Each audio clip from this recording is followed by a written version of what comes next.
புது புது ட்ரெண்டிங் வீடியோக்களை பார்க்க நம்ம தமிழ் ட்ரெண்ட் சேனலை சப்ஸ்கிரைப் பண்ணிக்கோங்க. மறக்காம பக்கத்தில் இருக்கிற பெல் பட்டனை டச் பண்ணி ஆல் அப்படின்ற ஆப்ஷன் வரும், அதை அழுத்திக்கோங்க. அப்போதான் நம்ம போடுற புது புது வீடியோக்கள் உங்களுக்கு வந்து கொண்டே இருக்கும்.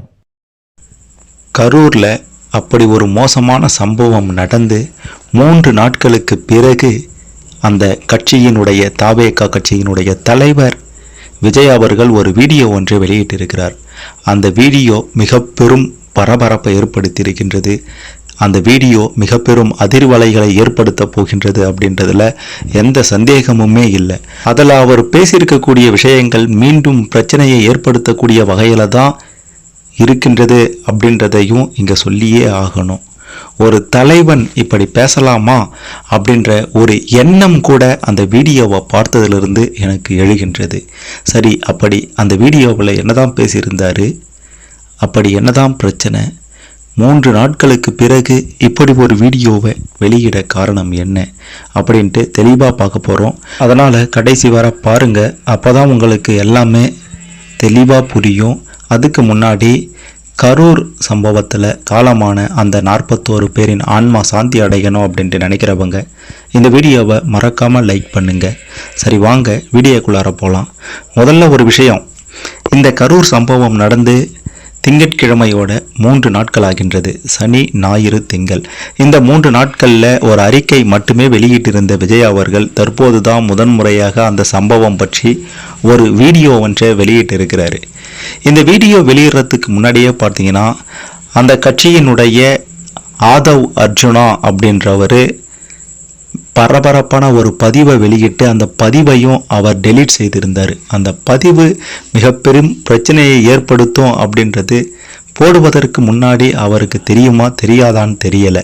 இருந்தாலும் அந்த பதிவை அதன் பிறகு டெலீட் செய்துட்டாரு. எதற்கு போடணும், எதற்கு டெலீட் செய்யணும், என்ன பேசணும் பேசக்கூடாது அப்படின்ட்டு தெரியாமல், என்ன பதிவிடணும் பதியக்கூடாது அப்படின்ட்டு தெரியாமல் பதிவிட்டுட்டு இருப்பார் போல. சரி, அதை விட்டுருவோம். தற்போது அந்த கட்சியினுடைய தலைவர் விஜய் அவர்கள் பார்த்தீங்கன்னா ஒரு வீடியோ ஒன்றை கரூர் சம்பவம் தொடர்பாக வெளியிட்டிருக்கிறாரு. அவருமே பார்த்தீங்கன்னா இப்படி பேசலாமா பேசக்கூடாதா அப்படின்ட்டு தெரியுமா தெரியாதா அப்படின்ட்டுலாம் தெரியல. அவர் பேசினது அந்த வகையில் தான் இருக்குது. சரி, அவர் என்னதான் அப்படி பேசியிருக்கிறார் அப்படின்ட்டு பார்த்தீங்கன்னா பல விஷயங்களை சொல்லியிருக்கிறாரு. அதாவது, வலி மிகுந்த தருணத்தை நான் உணர்ந்ததே இல்லை என்னுடைய வாழ்க்கையில். என்னுடைய சுற்றுப்பயணங்களின் போது மக்கள் என்னை பார்க்க வருவதற்கு ஒரே காரணம் அன்பும் பாசமும் தான். 5 மாவட்டங்களில் பிரச்சாரம் செய்தேன். கரூரில் மட்டும் ஏன் இப்படி நடந்தது? மக்களுக்கு எல்லா உண்மைகளும் தெரியும். மக்கள் எல்லாவற்றையும் பார்த்து கொண்டிருக்கிறார்கள். கரூர் கூட்ட நெரிசலில் பாதிக்கப்பட்ட மக்களை விரைவில் சந்திப்பேன். கரூரில் பாதிக்கப்பட்ட மக்கள் உண்மைகளை எல்லாம் சொல்லும்போது கடவுளே நேரில் வந்து உண்மைகளை சொல்வது போல் இருந்தது. நிச்சயம் விரைவில் உண்மைகள் அனைத்தும் வெளியே வரும். என்னுடைய வழிகளை நீங்கள் புரிந்து கொள்ள வேண்டும். மற்ற கட்சி தலைவர்களும் ஒத்துழைப்பு அளிக்க வேண்டும். சூழலை புரிந்து கொண்டு எங்களுக்கு ஆதரவாக கருத்து தெரிவித்த தலைவர்களுக்கும் நன்றி. மக்களின் பாதுகாப்பே முக்கியம். இனி பாதுகாப்பு விஷயத்தில் மிகவும் கவனமாக இருப்பேன். மற்ற அனைத்து விஷயங்களையும் தாண்டி பாதுகாப்பு தான் முக்கியம் என்பது எனது மனதில் ஆழமாக பதிந்துவிட்டது. எனவே மக்கள் பாதுகாப்பான இடங்களை மட்டுமே இனி தேர்வு செய்து அந்த இடங்களில் மட்டும் பிரச்சாரம் செய்ய அனுமதி கேட்கப்படும். நடக்கக்கூடாதது நடந்துவிட்டது. நானும் மனிதன்தானே. அங்கு இப்படி மக்கள் இறந்து கொண்டிருக்கும் போது எப்படி ஊரை விட்டு வர முடியும்? திரும்ப அங்கு போக வேண்டுமென்று நினைத்தேன். ஆனால் இதனை காரணம் காட்டி அங்கு வேறு ஏதேனும் அசம்பாவிதங்கள் நடந்துவிடக்கூடாது என்பதற்காக கரூர் செல்லவில்லை. இதையும் ஏற்றுக்கொள்ளக்கூடிய வகையில் இல்லை.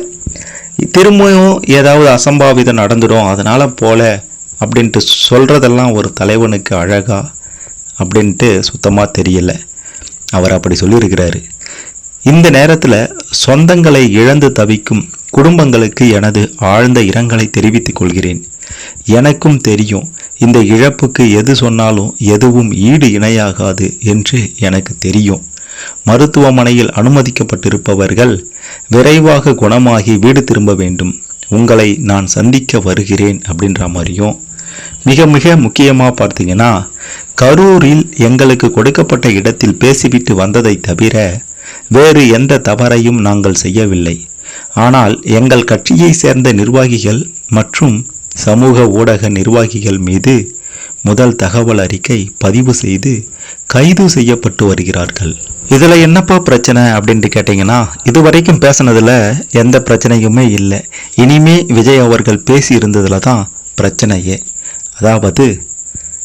அதாவது விஜய் அவர்கள் இந்த விஷயங்களெல்லாம் சொன்னதுக்கு அப்புறம் இந்த விஷயத்தை தான் சொல்லியிருந்தார். அவர் என்ன சொல்லியிருந்தார்னா, சிஎம் சார், உங்களுக்கு என்னை பழிவாங்க வேண்டும் என்ற எண்ணம் இருந்தால் என்னை என்ன வேண்டுமானாலும் செய்து கொள்ளுங்கள். கட்சி தொண்டர்கள் மீது கை வைக்க வேண்டாம். நான் ஒன்று வீட்டில் இருப்பேன், இல்லையென்றால் அலுவலகத்தில் இருப்பேன். என்னை என்ன வேண்டுமானாலும் செய்து கொள்ளுங்கள் அப்படின்ற மாதிரி விஜய் அவர்கள் பேசியிருப்பது தான் பெரும் பிரச்சனையை ஏற்படுத்தி இருக்கின்றது. இது ஒரு தலைவன் பேசக்கூடிய விஷயமா அப்படின்ட்டு கேட்டிங்கன்னா நிச்சயமா இல்லை அப்படின்ட்டு தான் சொல்லணும். ஏன்னா இவர் பேசியிருக்கக்கூடிய இந்த விஷயங்கள் மீண்டும் பிரச்சனையை ஏற்படுத்தக்கூடிய வகையில் தான் இருக்குது. அதாவது விஜய்க்கு தெரியுமா இதை சிஎம் தான் பண்ணார் அப்படின்ட்டு?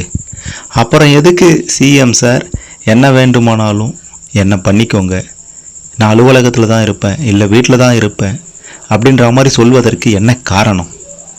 இது பெரும் பிரச்சனையாகும் அப்படின்ட்டு வீடியோ வெளியிட்ட தாவேகா தலைவர் விஜய் அவர்களுக்கு தெரியாதா? சிஎம் தான் இதை பண்ணாரு, சிஎம் தான் பழி வாங்கக்கூடிய நோக்கில் பண்ணாரு அப்படின்னா அதற்கு ஆதாரம் இருந்தால் கோர்ட்டில் சமர்ப்பித்திருக்கணும். கோர்ட்டில் உண்மை அப்படின்ட்டு உங்கள் பக்கம் தீர்ப்பு வந்திருந்தா அதன் பிறகு நீங்கள் சொல்லியிருந்தீங்கன்னா மக்கள் ஏற்றுக்கொண்டிருப்பாங்க. அதை விட்டுட்டு தன்னுடைய சுய லாபத்திற்காக பேசின மாதிரி தான் நீங்கள் இந்த குறிப்பிட்ட விஷயத்தை பேசினது இருக்குது. அது மட்டும் இல்லாமல் அடுத்த ஆட்சி கட்டிலில் எப்படியாவது அமர்ந்துடணும் அப்படின்ற ஒரு நோக்கில் என்ன வேண்டுமானாலும் பேசிடலாம், ஆளுங்கட்சியை எது வேண்டுமானாலும் குறை சொல்லலாம் அப்படின்ற வகையில் பேசின மாதிரி தான் இந்த பேச்சு இருந்தது. அந்த குறிப்பிட்ட சில விஷயங்கள் இருந்தது அப்படின்றத மறுத்துவிட முடியாது.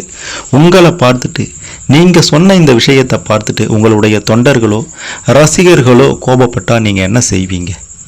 இது சரியான முறையல்ல, ஒரு தலைவனுக்கு அழகல்ல. எதை பேசணுமோ அதை மட்டும் பேசுங்க.